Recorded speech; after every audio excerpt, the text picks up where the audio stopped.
আমরা সব ধরনের মিডিয়াকে এক ঝলক দেখব। প্রথমে আসুন প্রিন্ট মিডিয়া দেখি।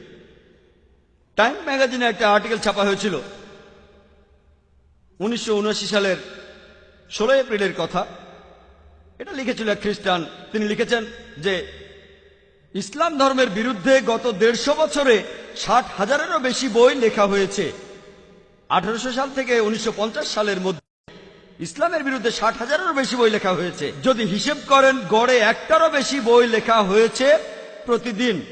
প্রতিদিন একটারও বেশি বই লেখা হয়েছে ইসলামের বিরুদ্ধে, নবীজির বিরুদ্ধে। আর 9/11-এর পরে এই প্রবণতাটা আরো অনেক বেড়ে গেছে। ইসলামের বিরুদ্ধে এখন প্রতিদিন অনেক বই লেখা হচ্ছে। আর মুসলিমরা আমরা কি করছি? খ্রিস্টান মিশনারিরা তারা ধর্মকে ছড়াচ্ছে, তাদের দায়িত্ব পালন করছে, তারা ছাপাচ্ছে বিভিন্ন লিটারেচার আর সেগুলো বিলি করছে। আমাদের এখানেও একটা স্যাম্পল আছে। এই যে প্রশ্ন করেছিলাম এক আরব শেখকে প্লেনে যাওয়ার সময় যে এটা কি, তিনি বললেন আল্লাহ মোহাম্মদ। কিন্তু যদি একটু খেয়াল করে পড়েন এটা আল্লাহ মোহাম্মদ না, এটা হলো আসলে আল্লাহ মোহাব্বা, যার অর্থ ঈশ্বরী প্রেম। এটা আসলে বাইবেলের একটা উদ্ধৃতি, ফার্স্ট এপিস্টল অফ জন 4 নম্বর অধ্যায়ের 16 অনুচ্ছেদ। ঈশ্বরী প্রেম। তারপর বলা হয়েছে যে প্রেম নিয়ে বসবাস করে সে ঈশ্বরের সাথে থাকে, ঈশ্বর তার ভেতরে থাকেন। বাইবেলের একটা অনুচ্ছেদ। এটা যদি মুসলিমদের দেই, বেশিরভাগ মুসলিম কি করবে? চুমু দিয়ে পকেটে রেখে দেবে। যখনই তারা আরবি দেখে আল্লাহর কালাম পকেটে চলে যায়। ইন্ডিয়া, পাকিস্তান বা অন্যান্য অনারব দেশের মুসলিমরা যদি আরবিতে লেখা কিছু দেখে তখন সেটাকে চুমু খেয়ে পকেটে রেখে দেয়, যেন সেটা আল্লাহর কালাম, আসলে ঘরের ভিতরে সাপ। এমন অনেক পোস্টার আছে, এখানে সবগুলোর ব্যাপারে বলছি না। যখন তারা পড়ে ও রাব্বানা, যখন রাব্বানা শব্দটা দেখলেন তারপরে থাকবে আতিনা ফিদ দুনিয়া হাসানাতাও, আমরা অভ্যস্ত। এটা কিন্তু রাব্বানা নয়, এটা আব্বানা, এটা পিতা যিনি স্বর্গে থাকেন, তার রাজ্য পৃথিবীতে প্রতিষ্ঠিত হবে। এটা বাইবেলের একটা অনুচ্ছেদ। তারা এগুলো মুসলিমদের মাঝে বিলি করে আর আমরা খুব রংচঙে এটা তো ফটোকপি 4 কালারের ছাপানো, খুব সুন্দর, সেটা নিয়ে বাড়ি চলে যাবেন। এভাবেই প্রতারিত হচ্ছেন। তারা প্রতারণার মাধ্যমে আমাদের ঘরে ঢুকছে।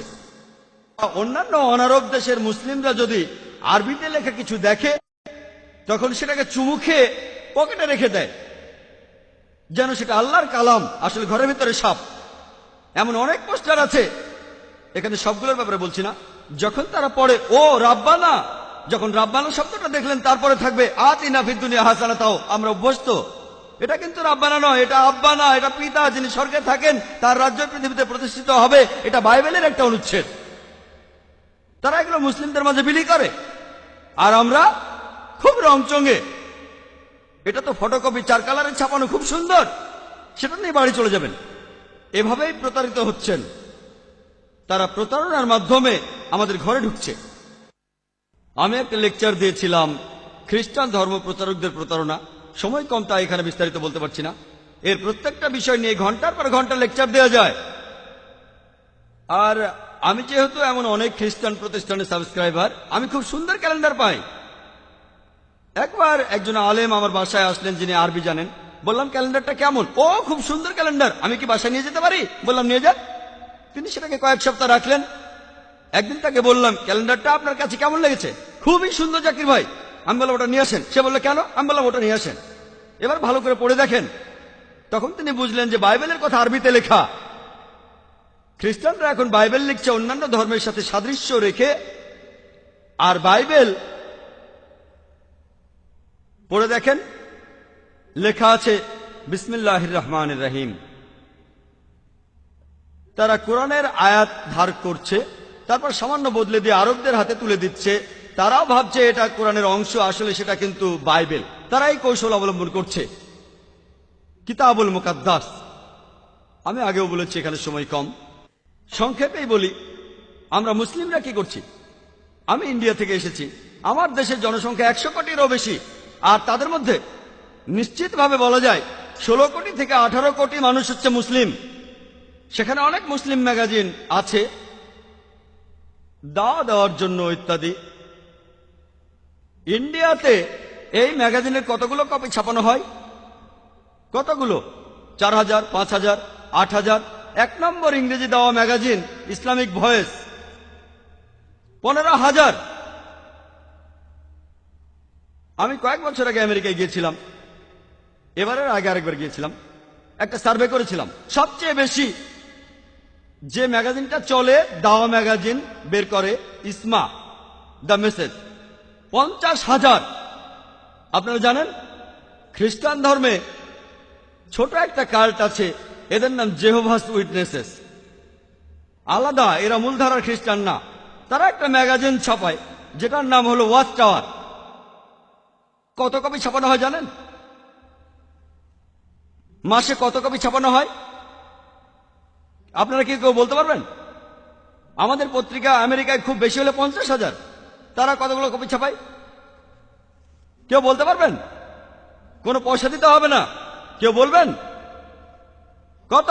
10 লক্ষ। হ্যাঁ, 10 লক্ষ। 10 লক্ষ, ডাইরেক্ট 10 লক্ষ। আর কেউ বলবেন 50,000। 50,000, 5 লক্ষ। 5 লক্ষ, 50 লক্ষ। 50 লক্ষ, 50 লক্ষ, 1 লক্ষ। 1 লক্ষ, 1 লক্ষ। আমি বলি কত কপি? 2,08,30,000 কপি। আমরা এতগুলো ছাপাতেও পারি না, কল্পনাও করতে পারি না। ছাপানো তো দূরের কথা, কল্পনাও করতে পারি না। খ্রিস্টানদের মধ্যে খুব ছোট্ট একটা সম্প্রদায় যাদের নাম জেহোভাস উইটনেসেস, তারা দুটো ম্যাগাজিন ছাপায়। তার একটা হলো ওয়াচ টাওয়ার, সেটা তারা ছাপায় মাসে 2 বার। মাসে একবার না, প্রতি মাসে 2 বার। প্রতিবার তারা 2,08,30,000 কপি ছাপায়। 2 কোটির বেশি ছাপানো হয় 130টি ভাষায়। ম্যাগাজিনটা ছাপানো হয় প্রত্যেক মাসে 2 বার করে। প্রত্যেকবার 2,08,30,000 কপি, মানে প্রত্যেক মাসে 4 কোটিরও বেশি ম্যাগাজিন ছাপানো হয়। ছাপা হয় 130টি ভাষায়। তাদের আরেকটা ম্যাগাজিন, সেটা অ্যাওয়েক, 1,60,00,000 কপি, মাসে 2 বার। তার মানে 3 কোটিরও বেশি, 4 কালারে ছাপা। তারা এগুলো ফ্রি দেয়। মুসলিমরা ছাপানো তো দূরের কথা, কল্পনাও করতে পারি না। কল্পনার জন্য কোনো টাকা পয়সা খরচ হতো না। একজন বলেছেন 50 লক্ষ। তারা প্রতি মাসে 4 কোটি ম্যাগাজিন ছাপায়। কল্পনাও করতে পারি না। সেগুলো ফ্রি দেয়। কোন কোন জায়গায় সামান্য মূল্য নেই, যেমন ইন্ডিয়ায় 2 রুপি, 16 হালালা। 16 হালালা আবার কি? তারা সবাইকে সবসময় এই ম্যাগাজিনগুলো ফ্রি দিয়ে দেয়। ওয়াচ টাওয়ার বের হয় 130টি ভাষায়, আর অ্যাওয়েক 80টি ভাষায়। এভাবেই তারা ধর্ম প্রচার করে। আর লেকচার দেওয়ার মাধ্যমেও ধর্ম প্রচার করা যায়। আমরা ইসলামিক রিসার্চ ফাউন্ডেশনের মাধ্যমে লেকচারের ব্যবস্থা করি বোম্বেতে। বোম্বেতে একটা লেকচার দিয়েছিলাম আহজাদ ময়দানে। আর এই অনুষ্ঠানটা বেশ ভালো হয়েছিল তুলনামূলকভাবে। বোম্বেতে অনেক মানুষ থাকে, তবে বোম্বেতে মানুষ জড়ো করাটা খুব কঠিন। যদি 200 লোক জড়ো করতে পারেন ইংরেজিতে ইসলামিক লেকচারের জন্য, তাহলে আমি দারুণ সফল। তার মানে আপনি দারুণ কাজ করেছেন, কারণ বোম্বে খুব ব্যস্ত শহর, মানুষজনের হাতে অত সময় নেই। সেই লেকচারে প্রেস বলেছিল 2 লক্ষ মানুষ এসেছিল, তবে আমরা জানি 20,000 মানুষ এসেছিল। প্রেস একটু বাড়িয়ে বলে আমরা আয়োজন করেছিলাম জানি। আমার লেকচারের বিষয় ছিল হিন্দুইজম আর ইসলামের মধ্যে সাদৃশ্য। 20,000 লোক এসেছিল। অনুষ্ঠানটা ভালোভাবে হয়েছিল। জিনিস আনা হয়েছিল, বড়টা ছোটটা না। 9টা ক্যামেরা ছিল, বেশ প্রফেশনাল ভাবে করেছিলাম।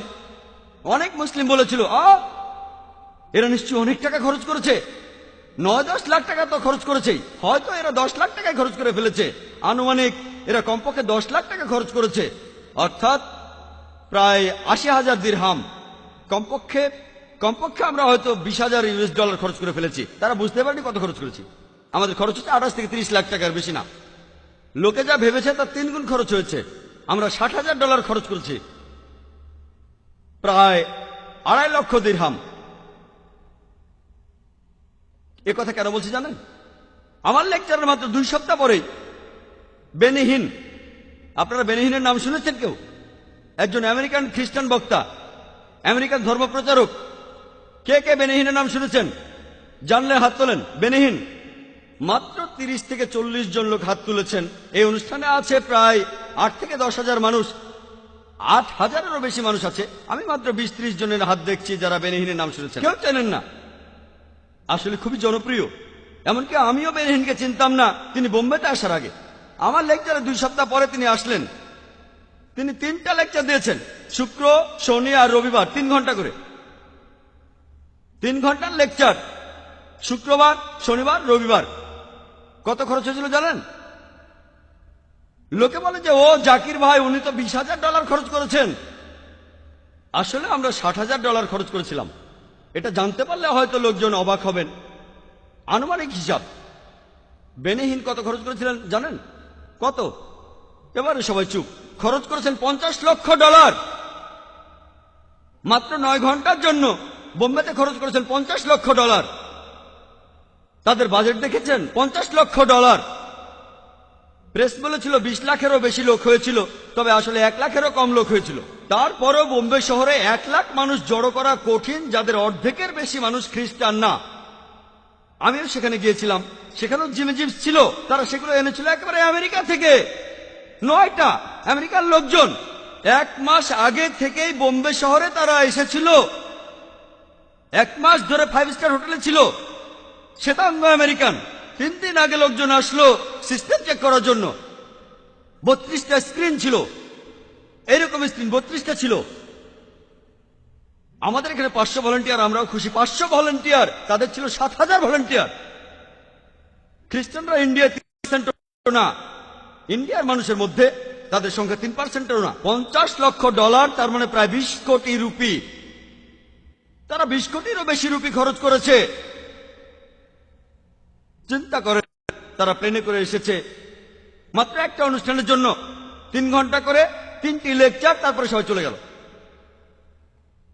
আপনারা যদি এইসব খ্রিস্টান প্রতিষ্ঠানগুলোর বাজেট জানেন, গড়ে এক একটার বাজেট প্রতিদিন $10 লক্ষ উপরে। জিমি সোয়াগার্ড একবার আহমেদ দিদাতের সাথে বিতর্ক করেছিলেন। জিমি সোয়াগার্ড ধর্মপ্রচারের জন্য প্রতি বছর $40 কোটি বেশি খরচ করত। তার মানে প্রতিদিন $10 লক্ষ বেশি। আমরা কিছুই না। আমি এমন কোন ইসলামিক দাওয়া প্রতিষ্ঠানের নাম জানি না যেখানে অন্তত এর 10% বাজেটও আছে।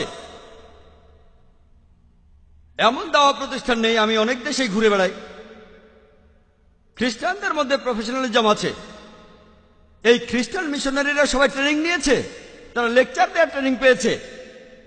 এমন ইসলামিক দাওয়া প্রতিষ্ঠান কমই আছে যারা লেকচারের উপর ট্রেনিং দেয়। বর্তমানে আধুনিক বিজ্ঞান আমাদের বলে, যখন কেউ জনসমক্ষে স্টেজের উপর লেকচার দেয়, লেকচারের বিষয়বস্তুর গুরুত্ব মাত্র 7%। মাত্র 7%। বাকি 93% হলো প্রেজেন্টেশন স্কিল। তিনি কেমন করে কথা বলবেন, দর্শকদেরকে কিভাবে তাকাবেন, অঙ্গভঙ্গি। এজন্য আমার সামনে কোনো পোডিয়াম থাকে না। আমার স্বাস্থ্য খুব ভালো এমনটা নয়। আপনারা যাতে আমার বডি ল্যাঙ্গুয়েজ দেখেন, আমার শরীরও কথা বলছে। বোম্বেতে ইসলামিক রিসার্চ ফাউন্ডেশনে আমরা মুসলিমদের ট্রেনিং দিয়ে থাকি কিভাবে ইসলামের বাণী প্রচার করতে হবে। আমরা শুধু ইন্ডিয়ানদেরই ট্রেনিং দেই না, বিদেশিদেরও দেই। এখানে আমেরিকান